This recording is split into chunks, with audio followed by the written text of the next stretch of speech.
Good morning and welcome back to Beyond Breakfast. We are starting back again with Rav Dessler, and we are going to start with Purim. Purim is not so far away, so let's see what Rav Dessler has to share with us when it comes to the month of Adar. So he says, he begins with the famous quote, Mishnichnas Adar marbim b'simcha. When the month of Adar begins, joy increases from day to day until it reaches its high point on Purim and Pesach.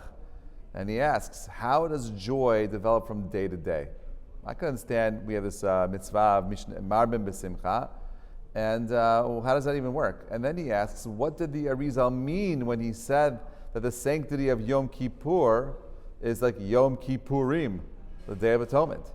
Yom Kippur is he says Yom Kippur is a holiday that is of a lesser degree than that of Purim.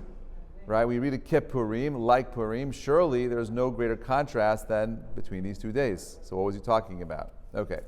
So this is what Rav Dessler says. He says that the revelation of Purim is characterized by God's vengeance against the enemies of Israel. The very name Purim refers to the two lots. Haman's lot cast against the Jews, which turned out to be God's lot against Haman himself. The very fate Haman prepared for Mordechai turned out to have been prepared for Haman himself. Vengeance of man against man is corrupt, which is a very hard idea to swallow, hard pill to swallow. Vengeance against man is corrupt, but God's vengeance against the wicked is an act of mercy.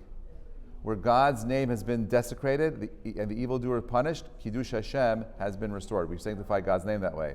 This is of supreme benefit to the whole world. Nikamah, revenge, comes from the root meaning to reinstate or to reestablish.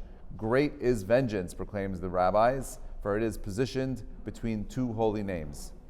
The prophet Yeshayahu paints us a vivid picture of God's final reckoning with Edom and the arch enemy of Israel and God throughout the ages. Now, think about it for a moment. We as Jews recognize, if you believe that there is a God, and you believe that God is all-knowing, all-powerful, then you believe that everything that happens in your life is an expression, an extension of God's ratzon, God's will. So some shmo comes, cuts you off, right, and you're annoyed, and so you naturally, automatically, your windows roll down. In New York, there's just an automatic feature, someone cuts you off, your windows roll down, and you start swearing and cursing out that guy. Now, the reason why you do that is because you want to let him know how upset you are and how bad of a driver he is. You are trying to correct his poor driving skills so he does not harm anyone else.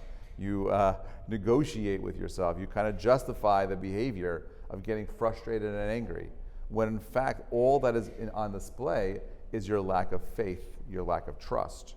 Let God do the vengeance. We all want justice, and I get it. Our responsibility is to create courts. Our responsibility is to create a system where we can go ahead and met out justice where justice is needed. But in situations where we can't and our hands are tied, the only thing we can do at that moment is recognize that this is something that God will handle at a later time. So the prophet Yeshayahu paints a vivid picture of God's final reckoning with Edom. This is actually interesting because right now we're witnessing the largest armada pile up out in the Middle East ever. Massive force, nuclear submarines, aircraft carriers, F-35s, all kinds of interesting, jets that are flying around and so on and so forth. So we know that at the end of time, there's supposed to be this major battle with Paras and Edom, right? And here you have a situation where the armies are literally getting ready for this battle. So he quotes over here, he says, "Who is that coming from Edom with white stained garments from Batsra?" Right? Coming from Batsra, by the way, is a name of a city in Iraq. Where is the U.S. Army stationed? It has bases in Iraq, right next door to Iran. Okay, who asks the question? The angels replies to the Midrash. When God at last comes to wreak vengeance on Edom, he will do this alone without making his journey known to any being. That means at the end of time, whatever Edom means, right? Whoever the Edomites are, God will punish them and take revenge on everything they did to the Jewish people on his own. Even the ministering angels won't know what's happening. The ministering angels will seek him to say their song of praise, but they will fail to find him. The angels won't even know where God went. They will seek him at the Red Sea, at Sinai, at Zion, But all these places tell them that God is no longer there. They meet the prophet Yeshayahu. It is God. Is it God that you are seeking? He asks, but he has just come from Edom. There's no one there to help him. He is in trouble. The angels cannot comprehend the greatness of God, God's vengeance, because they have no concept of Chilul Hashem, the desecration of the name of which must be corrected by this vengeance. When consulted by God on the sixth day of creation, they question the wisdom of creating a being that possessed free will. Seeing the truth with blinding intensity as they do, they consider the very idea of choosing evil as absurd.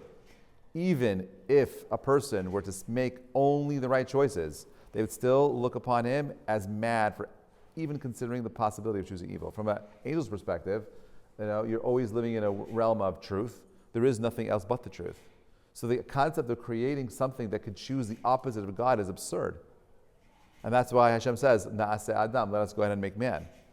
They therefore, the angels, can form no concept of Chilul Hashem, for how could God's glory be affected by the antics of madmen? From their perspective, the things that you and I do is absolutely insane. It is Yeshayahu the prophet, familiar with the concept of this world, who explains to them that the situation as seen from down here, he tells the angels, that the point of revelation of the divine glory, which were relevant in the past, are no longer so today. And God has withdrawn his glory from these places because of sin, destruction, and exile. And therefore, the more there is sinat chinam, the more there are Jews fighting with each other, the more God's presence is withdrawn from this physical world. Now, at the end of the long exile, it is God's vengeance on the powers of evil, which is the source of revelation, Rav Dessler says. If angels cannot appreciate the damage done by the desecration of human beings, done by desecration, human beings certainly can. It is the resistance of God's glory we look forward at the end of history. That's what we're waiting for. It is this revelation that shines forth from the unfolding miracles of Purim, turning the tables on evil as seen so clearly in the events of Megillah, helps us to appreciate the great and wonderful mercies of the Almighty, and engenders our gratitude and joy in the Kiddush Hashem that we witness. Gratitude is a form of giving, and giving leads to love, as Rav Dessler so famously says. At the time of first Purim, our rabbis tell us, Israel re-accepted the whole Torah with love. Kimu v'kiblu. The more gratitude, the more joy. And the more joy, the more gratitude. We need time to build up this tremendous experience, and so with every day of Adar that passes, our joy increases. Now, maybe, Rav Dessler says, we can understand the mysterious saying of the Arizal, which makes Purim surpass even Yom Kippur. Yom Kippur purifies us from the sins through the purging effects of fear and awe and divine judgment. An even stronger effect is produced by the buildup of joy, gratitude, and love, which is the hallmark of Purim. So what we're saying ultimately is like this. How is, when we say Mishanichnas Adar Marma B'Simcha, the Simcha is an understanding that God, in the same way that he took vengeance on Haman, he will take vengeance on all those that did horrible things on us. That is awesome. There's nothing, the people right now are bugging out because of Jeffrey Epstein and the files. And they're bugging out because no justice has been made. All we've done is redacted the names of pedophiles. We've redacted the names of people that committed crimes. How come there's no justice? Where is the justice? In England, there's justice. People are stepping down, they're losing their jobs. Major people in the UN and governments all around the world are stepping down because of the revelation of their involvement in that crazy pedophile ring. But it hasn't happened here yet. Bezrat Hashem, we will see justice soon.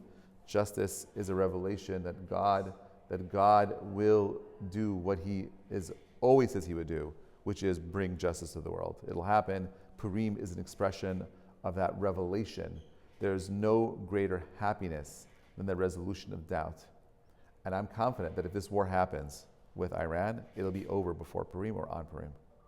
Just for us to have another layer of God winking at you, saying, hey, just like it happened, and the days, it's all going to happen today. Have an amazing day. Bezrat Hashem will continue on Purim tomorrow. Thank you for listening.